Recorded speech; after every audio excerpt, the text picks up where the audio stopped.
If a foreign power were to launch an invasion of the United States, which state would be the absolute hardest to conquer? Forget about what you see in the movies. We're talking about a real-world scenario, a full-scale ground invasion. The goal isn't just to land troops, but to hold territory, control the population, and secure resources. It's a logistical nightmare, and one state, in particular, stands out as a fortress. So, let's lay down the ground rules for this thought experiment. We're assuming the rest of the U.S. military is occupied elsewhere, and this state has to fend for itself, relying on its unique geography, infrastructure, and its own population. We're also talking about a conventional invasion, not a nuclear one, because that's a whole different, much shorter story. Now, you might immediately think of states like California or Texas. They're huge, have massive populations, and big economies. But size can be a disadvantage. California has a long, vulnerable coastline, and its major cities and agricultural centers are relatively easy to access. Texas is largely flat, making it ideal for tank warfare. What about mountainous states like Colorado? Great terrain for defense, but it's landlocked. The invaders would have already conquered a neighboring state to even get there. So, we need a state with a specific combination of features. We need a state with a difficult coastline, making amphibious landings a nightmare. It needs mountainous, challenging terrain that funnels invaders into predictable choke points. It should have a dispersed population, not concentrated in a few easy-to-capture cities. And finally, it needs a population that is self-reliant, well-armed, and knows the land like the back of their hand. Let's look at a few contenders. First up, Alaska. It's enormous, remote, and has some of the most brutal weather and terrain on the planet. Any invading force would face immense logistical challenges just to survive, let alone fight. The sheer distance and lack of infrastructure make supplying an army almost impossible. However, Alaska's population is tiny and concentrated in a few areas like Anchorage. If an invader could establish a strong beachhead and take those key hubs, they could effectively control the state's resources, even if they couldn't pacify the entire wilderness. It's a strong candidate, but its low population density is both a blessing and a curse. Next, let's consider a state like West Virginia. It's entirely within the Appalachian Mountains. The terrain is a defender's dream: rugged hills, dense forests, and winding roads that are perfect for ambushes. The population is known for its independence and high rate of gun ownership. They would undoubtedly put up a fierce guerrilla resistance. But West Virginia has a major weakness. It's landlocked. An enemy would have to fight through Virginia, Pennsylvania, or Ohio just to reach it. So, while it would be a brutal slog to conquer, the invasion would be over before it even began, because the surrounding state would have already fallen. This brings us to the East Coast. What about a state like Maine? It has a rugged, convoluted coastline with thousands of islands, making a large-scale amphibious assault very difficult. Inland, it's heavily forested and hilly. It also has a culture of independence and self-sufficiency. But its southern border connects directly to the more populated and flatter areas of New England. An invading force could potentially bypass the difficult coastline by advancing overland from the south.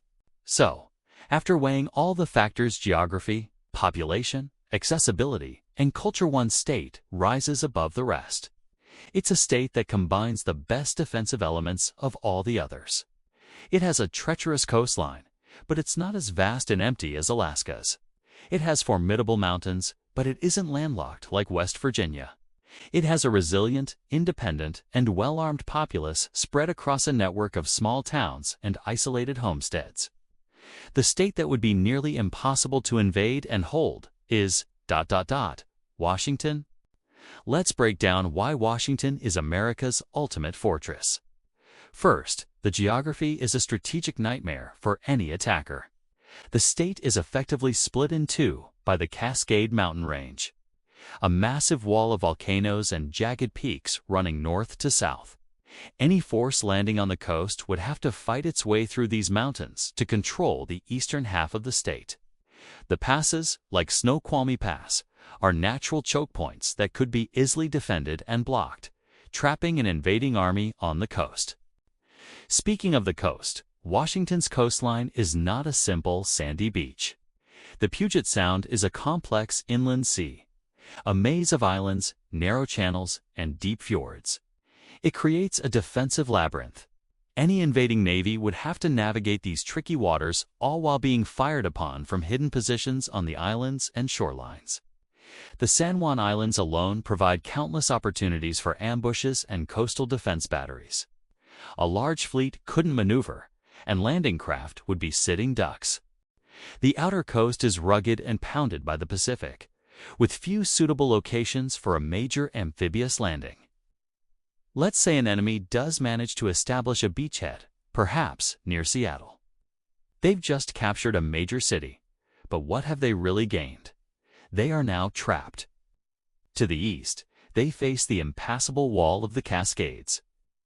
To the north and south, they're hemmed in by the complex terrain and waterways.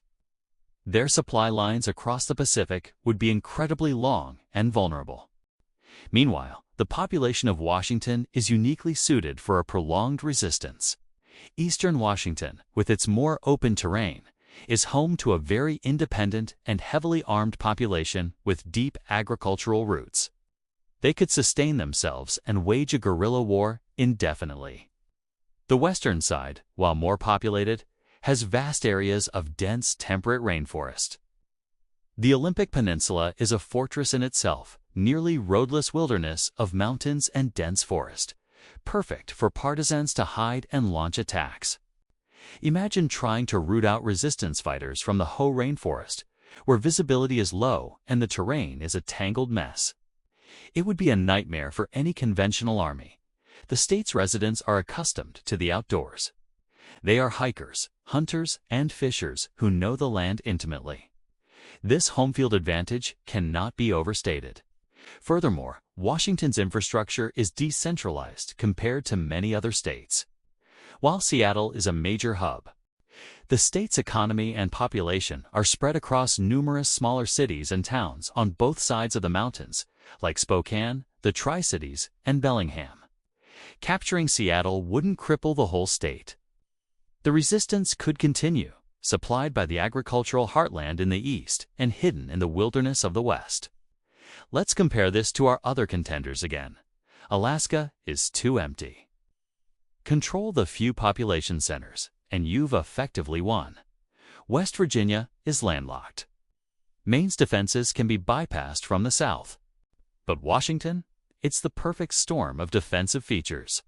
It has the coastal labyrinth of the Puget Sound, the impenetrable spine of the Cascade Mountains dividing the state, vast wilderness areas for guerrilla warfare on both sides, and a population with the skills and mindset to resist.